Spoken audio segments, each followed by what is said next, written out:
बेटा बेटी दोनों एक समान हैं। दोनों अपनी जगह परफेक्ट होते हैं। बेटे बेटियां दोनों ही अनमोल हीरा हैं। लेकिन लोगों की रूढ़िवादी सोच जो बेटियों के साथ भेदभाव करते हैं, उन्होंने हमें बेटियों के सम्मान में कुछ लिखने का मौका दिया।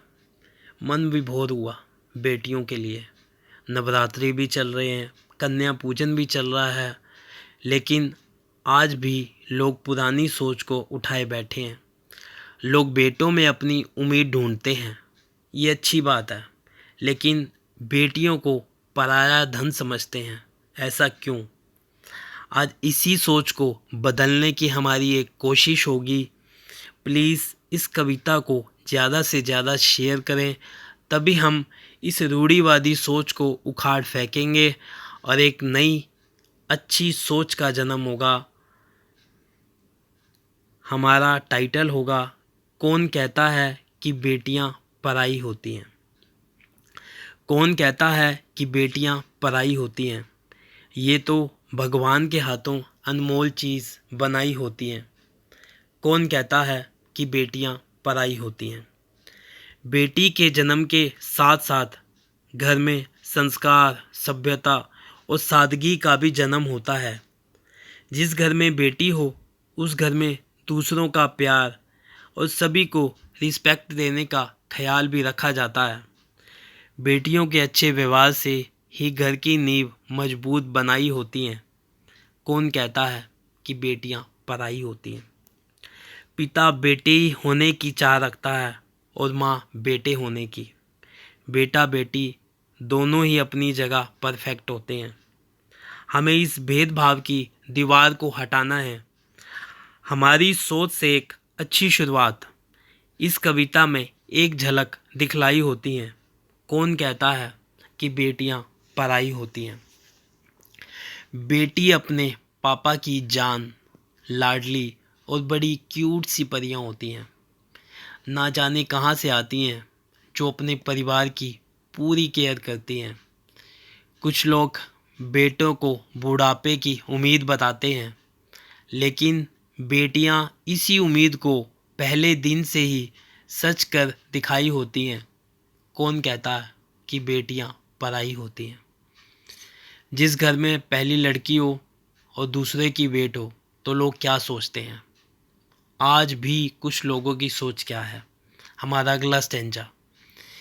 इतने साल लगा दिए हमने लोगों की सोच को बदलने में, तभी भ्रूण हत्या कम हुई।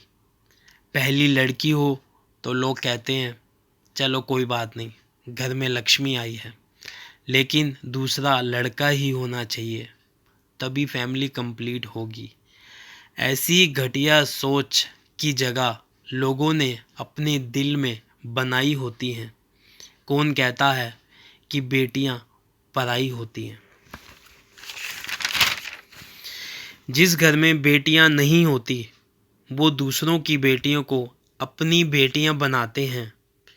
जिस घर में बहनें नहीं होती, वो दूसरों की बहनों को अपनी बहनें मानते हैं, ताकि वो भी इस प्यार से वंचित ना रहें। इसीलिए उन्होंने भी ये रीत बनाई होती हैं। कौन कहता है कि बेटियां पराई होती हैं? कुछ लोग कविताओं में, लेख में और गानों में बेटियों को पराया धन कहते हैं। आज हम उनका मुंह बंद करेंगे और उन्हें जवाब देंगे। हमारा नेक्स्ट स्टेंजा।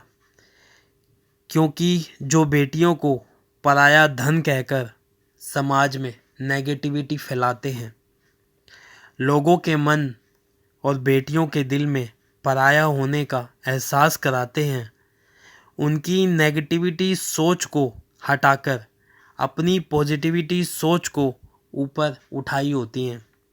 कौन कहता है कि बेटियां पराई होती हैं? और अंत में यही कहूँगा,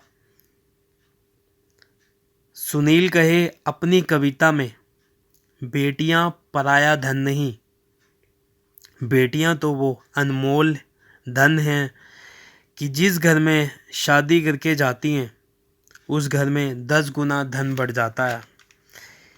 जिस घर में जाती हैं उस घर में प्यार और हजारों खुशियाँ महक उठती हैं। असल में बेटियां तो वो पूंजी होती हैं जो दो घरों में तालमेल और दो परिवारों में मेल जोल और सबके चेहरे पर मुस्कान लाई होती हैं। कौन कहता है कि बेटियां पराई होती हैं? आओ हम सब मिलकर बेटियों के सम्मान में कुछ करते हैं। इस टॉपिक पर खुलकर बात करते हैं।